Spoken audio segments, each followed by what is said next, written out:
جنگ بندی سے متعلق مذاکرات کے لیے ایرانی وفد آج رات پاکستان پہنچے گا۔ ایران کی نمائندگی وزیر خارجہ عباس اراغچی اور اسپیکر باقر غالیباف کریں گے۔ ایرانی وفد میزبانوں سے الگ الگ ملاقاتیں کرے گا۔ امریکی وفد 2 حصوں میں پاکستان آئے گا۔ پہلے مرحلے میں اسٹیو وٹکوف اور جیریڈ کشنر اور دوسرے مرحلے میں جے ڈی وینس آئیں گے۔ ایرانی وفد اور امریکی وفد کا ابتدائی طور پر آمنا سامنا نہیں کروایا جائے گا۔ اسلام آباد میں سیکیورٹی انتظامات مزید سخت۔ اسلام آباد راولپنڈی میں آج اور کل چھٹی۔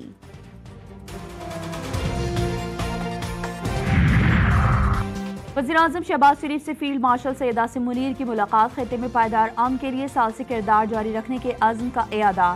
فریقین کے درمیان کشیدگی کم کرنے کی پیش رفت کا جائزہ لیا گیا۔ وزیراعظم اور فیلڈ مارشل کا کشیدگی میں حالیہ کمی پر اطمینان کا اظہار۔ تمام فریقین پر جنگ بندی برقرار رکھنے اور تحمل کا مظاہرہ جاری رکھنے پر زور۔ اعلامیے کے مطابق وزیراعظم نے اس عمل میں شامل فریقین کے عزم کو بھی سراہا۔ ملاقات میں امن کی کوششوں میں کامیابی کے لیے نیک تمناؤں کا اظہار کیا گیا۔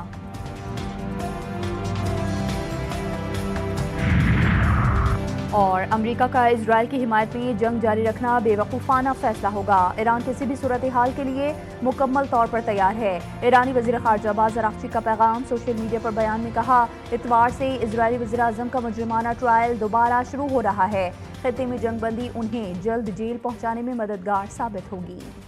کشیدگی میں خاتمے کا مشن، خطے میں ہوگا امن۔ پاکستان کا ثالثی کا شاندار کردار، تہران اور واشنگٹن مہمان، اسلام آباد بنا میزبان۔ دنیا بھر میں پاکستان کی ثالثی کے چرچے، اسلام آباد دنیا کا مرکز نگاہ بن گیا۔ ایران امریکہ جنگ بندی مذاکرات کے لیے اہم بیٹھک 11 اپریل کو اسلام آباد میں لگے گی۔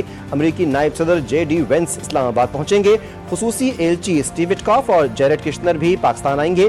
ایران کی نمائندگی وزیر خارجہ عباس اراغچی اور اسپیکر باقر غالیباف کریں گے۔ اسلام آباد میں سیکیورٹی انتظامات مزید سخت، شہر کے داخلی خارجی راستوں کی کڑی نگرانی، تمام حساس تنصیبات اور رہائشی آبادیوں میں اضافی نفری تعینات۔ اسلام آباد راولپنڈی میں آج اور کل چھٹی۔ شہباز شریف نے مذاکرات کے مقام کا دورہ کیا، سیکیورٹی انتظامات کا جائزہ لیا۔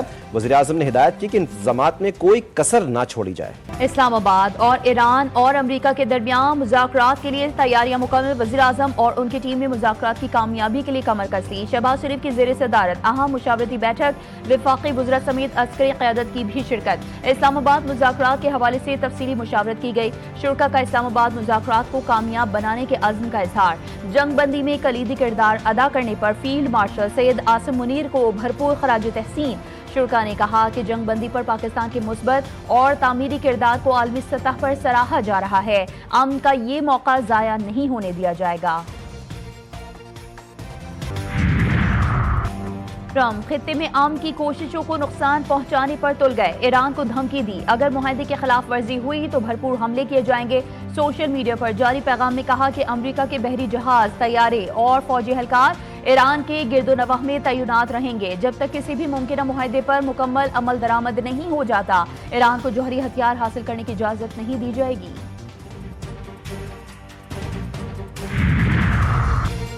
لبنان پر حملے، جنگ بندی کی خلاف ورزی، حملے جاری رہے تو مذاکرات بے معنی ہو جائیں گے۔ ایرانی صدر مسعود پزشکیان نے واضح کر دیا، اسرائیلی کارروائیاں خطرناک اور عدم وابستگی کی علامت ہیں۔ صہیونی ریاست کی بار بار جارحیت جنگ بندی کے ابتدائی معاہدے کی کھلی خلاف ورزی ہے۔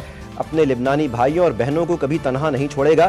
حملے نشاندہی کرتے ہیں کہ معاہدوں کے حوالے سے سنجیدگی اور دیانتداری کا فقدان ہے۔ ایران کے نائب وزیر خارجہ نے کہا، امریکہ کو لبنان میں قتل عام بند کروانے کے لیے اسرائیلیوں کو رضامند کرنا ہوگا۔ ہم نے سفارتکاری کو ایک اور موقع دینے کے لیے جوابی کارروائی نہیں کی۔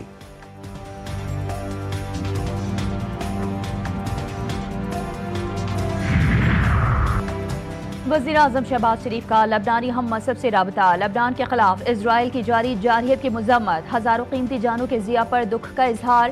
وزیراعظم نے کہا کہ پاکستان علاقائی امن کے لیے مخلصانہ کوششوں میں مصروف ہے۔ لبنانی وزیراعظم نواب سلام نے حملوں کو فوری طور پر ختم کرنے کے لیے پاکستان سے تعاون طلب کیا۔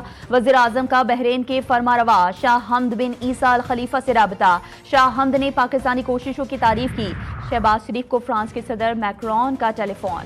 امریکی نائب صدر کا اسلام آباد ایکارڈ میں لبنان میں جنگ بندی کی بات کو شامل نہ کرنے کا اعلان۔ جے ڈی وینس نے کہا کہ لبنان کا مسئلہ اسلام آباد ایکارڈ میں شامل نہیں۔